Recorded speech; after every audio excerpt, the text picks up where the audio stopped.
Who is somebody you think needs to have or potentially can have a big game offensively for the Browns? Who goes into this and you're saying, boy, if this guy is able to break out and have a game, or the Browns need this guy to have a big game? Whoever lines up at tight end, Dave Bacon. I mean, it's time. Let's go, tight ends. I mean, come on now. I know David Njoku had a monster game against the Chargers. He's capable. I've loved David Njoku since they drafted him. I think he's capable of big things.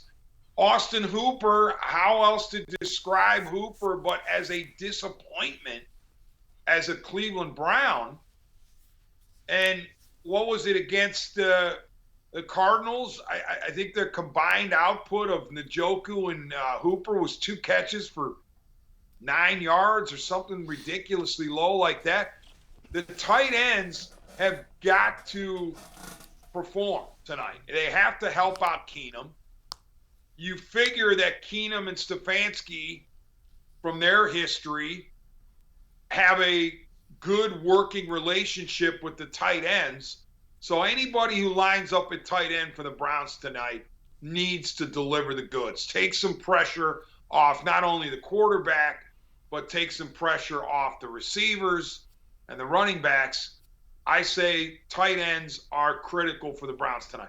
Yeah, and the other thing is you alluded to it. Case Keenum was really good in the offense that Kevin Stefanski and the Vikings ran. And then he went and hadn't been good after he left the Vikings, but the last really good year he had was in this offense. I think the other thing, and do you agree with this or no, I think you may see more of a screen game because Von Miller's going to be getting after it.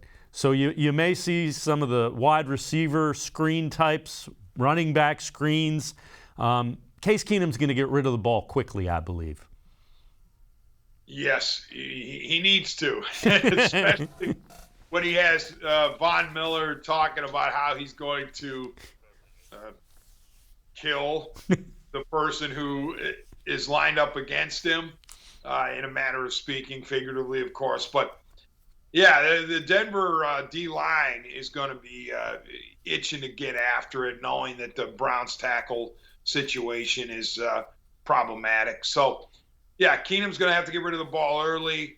I'd like to see some flare outs, some arrow routes from the running backs, in addition to what you're talking about, the screens. But, we look at screens, Dave, and from the outside, and we think, oh, it's an easy way to gain yards. But the reality is there is a lot of moving parts there. And you've got to have a lot of people that know exactly where to be at the exact correct time.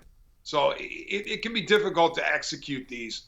But I get your point. Those kind of dinks and dunks wouldn't hurt at all.